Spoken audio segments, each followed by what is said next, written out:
Excel में आज हम चर्चा करने वाले हैं अलाइनमेंट के बारे में। तो मैं आपको पहले बता दूं, जब भी एक्सेल में हम लोग कुछ भी लिखते हैं तो दो ही चीज होता है, या तो टेक्स्ट होता है या फिर वो नंबर होता है।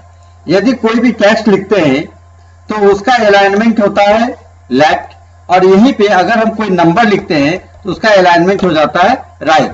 तो ये लेफ्ट हो गया टेक्स्ट और राइट हो गया नंबर का। तो यहां पे आप देख सकते हैं हमारे पास एक डेटा दिया हुआ है, इसमें हमको अलाइनमेंट सेट करना है। तो मैं आपको पहले बता दूं, अलाइनमेंट जो ग्रुप है वो होम रिबॉन में आता है। होम रिबॉन में तीसरा ग्रुप है अलाइनमेंट, और अलाइनमेंट तो आप यहां पे देख सकते हैं दिया हुआ है align text left, centre, right, top align, middle align और बॉटम अलाइन। तो इसके साथ यदि किसी भी टेक्स्ट को का अलाइनमेंट हम लोग सेट कर सकते हैं। जैसे सपोज कीजिए यहाँ पे हमारा दिया हुआ है, इसका अलाइनमेंट हमको करना है लेफ्ट, तो सबको लेफ्ट क्लिक कर देंगे। तो आप देख सकते हैं यहाँ पे सभी टेक्स्ट का अलाइनमेंट लेफ्ट हो गया। यदि इसको मिडिल में रखना है तो यहाँ पे सेंटर को क्लिक कर लेंगे, बीच में आ गया। और राइट साइड रखना है तो राइट अलाइनमेंट को यहाँ से क्लिक कर लेंगे, अलाइनमेंट टैब में जाके ये हमारा राइट हो गया। लेकिन दोस्तों इस तरह का तो अच्छा नहीं लगता है, तो यहाँ पे टेक्स्ट को वो हम लोग कर लेते हैं लेफ्ट साइड, और ये जो नंबर दिया हुआ है इस नंबर का अलाइनमेंट हमको रखना है सेंटर में। तो इस तरह से न्यूमेरिक वैल्यू को सेलेक्ट करेंगे और सेंटर को क्लिक कर लेंगे। और इसके लिए शॉर्टकट कीज भी है, Ctrl+L से होता है left alignment, Ctrl+R right alignment, और Ctrl+E से होता है सेंटरिंग टेक्स्ट। ये हो गया लेफ्ट अलाइनमेंट, राइट और सेंटर। अब यहां पे एक और चीज दिया हुआ है अलाइनमेंट में, टॉप, मिडिल और बॉटम। तो थोड़ा सा पहले मैं इसके हाइट को बढ़ा लेता हूं तो ज्यादा क्लियर हो पाएगा। रॉ हाइट को, रॉ हाइट अभी हमारा है 28, इसको हम कर लेते हैं 35, या कर देते हैं इसका हाइट 40। ये हमारा हाइट हो गया 40। अब आप देख सकते हैं जब हम कुछ भी लिखेंगे तो हमारे टेक्स्ट का अलाइनमेंट क्या होता है, वो होता है बॉटम में, और नंबर का होता है राइट साइड में। यहां पे हम लोग इस अलाइनमेंट को सेलेक्ट कर लिए, और यहां पे हम इसको क्लिक कर सकते हैं। अगर इस टेक्स्ट को टॉप में ले जाना है तो यहाँ टॉप को क्लिक कर लेंगे, मिडिल में ले आना है तो यहाँ पे मिडिल अलाइन को क्लिक करेंगे, और बॉटम में ले जाना है तो बॉटम को क्लिक करेंगे। लेकिन यहाँ पे नंबर को ज्यादा बेहतर है तो उसको हम लोग मिडिल में रखें। ये हमारा मिडिल हो गया। इसके बाद आप यहाँ पर देख सकते हैं ओरिएंटेशन दिया हुआ है।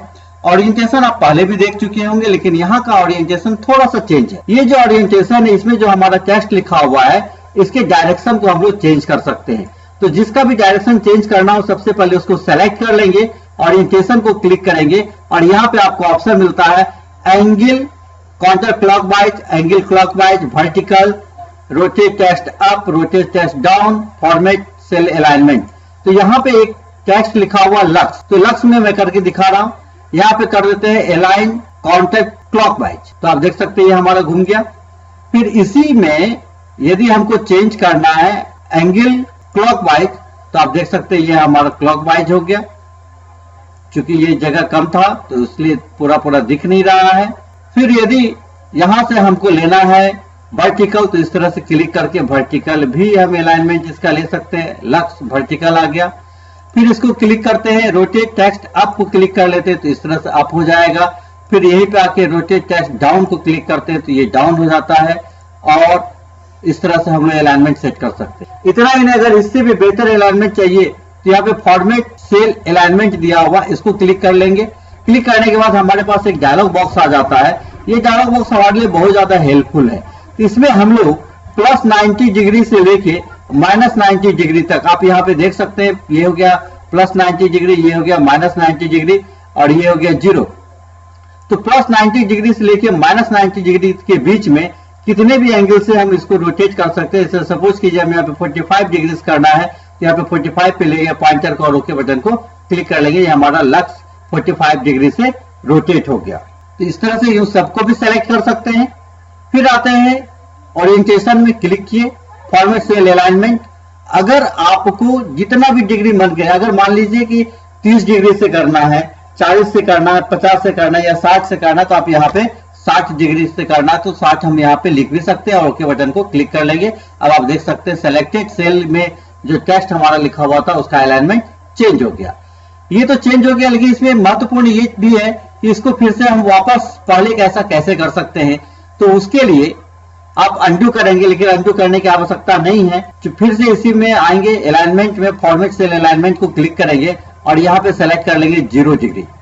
ये हमारा 0 पे आ गया, ओके बटन को क्लिक कर लेंगे। अब आप देख सकते हैं हमारा टेक्स्ट पूर्ववत आ गया जैसा पहले था। इसी अलाइनमेंट में एक और भी बहुत महत्वपूर्ण चीज है, रैप टेक्स्ट।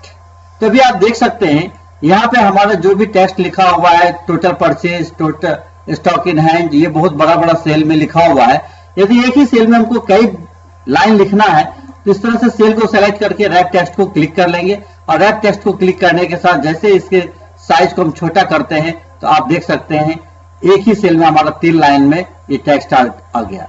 इसी तरह से इसको भी हम लोग छोटा कर सकते हैं। तो एक ही लाइन में एक ही सेल में कई लाइन हम लोग को अगर लिखना है तो हम लोग लिख सकते हैं। जैसे मैं एक नाम आपको लिख के दिखाता हूं। हमारे लोकप्रिय प्रधानमंत्री का नाम है नरेंद्र दामोदर दास मोदी। तो यहाँ पे देखिए मैं लिखता हूं NARENDRA, नरेंद्र दामोदर दास मोदी। तो आप देख सकते हैं ये जो नाम है नरेंद्र दामोदर दास मोदी, ये बहुत बड़ा नाम है और ये हमारे सेल से बाहर चला गया। तो इस तरह से अगर इसका अलाइनमेंट हम सेट करेंगे तो यहाँ पे रैप टेक्स्ट को क्लिक कर लेते हैं, सेल को सेलेक्ट करना है और रैप टेक्स्ट को क्लिक कर लेंगे। जैसे आप इसको क्लिक करते हैं तो आप देख सकते हैं यहाँ पे ये जो नाम था हमारा कई लाइन में डिवाइड होके आ गया और एक ही सेल के अंदर ये हमारा कंसंट्रेट हो गया। ये हो गया नरेंद्र दामोदर दास मोदी। तो ये था हमारा रैप टेक्स्ट। अब इसी के साथ एक बहुत इंपॉर्टेंट है मर्ज एंड सेंटर। तो आप देख सकते हैं यहाँ पर जो हमने लिखा हुआ है cell purchase and stock register, ये मर्ज और सेंटर करके लिखा हुआ है। इसको हम फिर से एक बार हटा लेते हैं। अब आप देख सकते हैं यहाँ पे हमारे पास बहुत सारा सेल है और ये सब अलग अलग सेल है अभी। तो ये हमारा लेफ्ट साइड में लिखा हुआ है।